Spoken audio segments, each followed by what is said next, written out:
ગાજર ટમાટા કાકડી ને આમળા જ્યુસથી મારી સવાર થઈ ગઈ. ઓલિવ ટી શર્ટ આજનું અમારું આઉટફિટ હતું અને આજે તો ભૂકા જ બોલાવી દીધા હો. 6 કલાક જેવું કામ ચાલ્યું અને મારા એક ક્લાયન્ટની પેટ પ્રોડક્શન યુએસમાં હિટ થઈ ગઈ અને મને તો મોજડી પડી ગઈ હો ભાઈ, વાહ ભાઈ વાહ. અને આ હતી એડ અમારીમાં. આ શિયાળો છે પણ ગરમી સહન નથી થતી બોલો.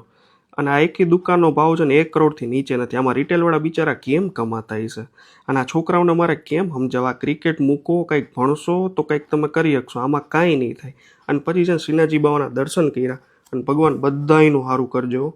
અને આ દર્શનના ટાઈમ છે, આવતા હોય તો કંઈક ધ્યાને દોરજો. અને આ ભાઈ પાણીયારા કહેવાય હો.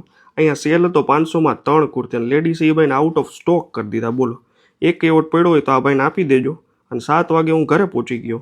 અને ઘરે ગયો ને તો પપ્પા મમ્મીને હેલ્પ કરતા હતા, કારણ કે મમ્મી જોબ પરથી લેટ આવ્યા હતા. અને પછી પપ્પાને મેં હાથ દબાવી દીધા અને આજે ખીચડી હતી ડિનરમાં મારા માટે. અને પપ્પા એનું વાંચતા હતા અને મારી મમ્મી છે ને એ કંઈ એનું કંઈક વાંચતા હતા. અને હું તો વોક કરવા નીકળી ગયો. અને ભાઈ આજે તો હું હાવ થાકી ગયો હતો, એટલે મેં છે ને લીંબુ સોડા પી લીધી. અને મારા ક્લાયન્ટ જયસરનો મિસ કોલ થઈ ગયો હતો, કારણ કે આજે અમારી મીટિંગ હતી અને એ અમે કાલે પોસ્ટપોન કરી નાખી. અને આજે તો ખાલી 5.5 કિલોમીટર જ ચલાણું. અને ઘરે આવ્યું ને તો ખતરનાક પગ દુખતા હતા આ જુવાની. અને બોલો.